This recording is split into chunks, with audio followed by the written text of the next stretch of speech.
Let me be clear. I am for massive structural and transformational reform to an entire system that has not for generations worked for black and brown people. We have failed them, and we need to entirely reshape the system.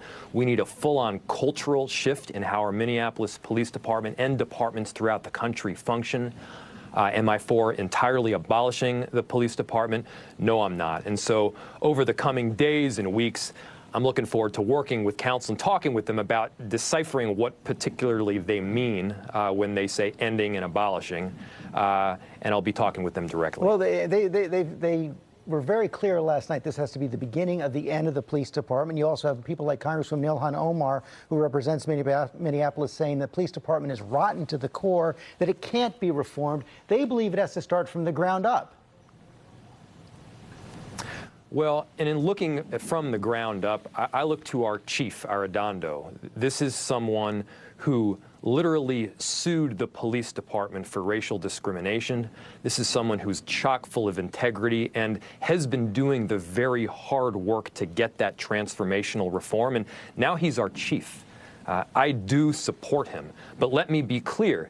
There are so many areas where both mayors and chiefs, elected officials and otherwise, have been hamstrung for generations because we can't get that necessary culture shift because we have difficulty both terminating and disciplining officers and then getting that termination or discipline to stick. And so let me be very clear. We're going after the police union contract, the arbitration provisions that mandate that we have arbitration at the end of the process, and oftentimes that reverts the officer right back to where they were to begin with. We need to be able to have the culture shift, and if we're going to do that, it also means we need to have the ability to discipline officers to begin with. Okay, those are some of the changes you're calling for. Is there room for a compromise here with the protesters who are saying dismantle the police department? Just lay out what a compromise might look like and how you're going to get them to accept it. I don't want to speak for the peaceful protesters in Minneapolis. I can only speak for myself and the vision that we have for the police department, which requires massive structural reform. And so, everything is on the table at this point. I think right now we need to use this momentum, channel all of this anger and sadness and energy to real structural reform. And I think we're coming to a reckoning right now, a reckoning of our words from the past with our actions that need to take place now and into the future. You're taking it from both sides during this entire crisis. We showed that video, the protesters telling you to go home, threatening to vote you out next year. President Trump has not been shy on Twitter calling you weak. What kind of toll has this taken on you personally, and do you think it might cost you your job?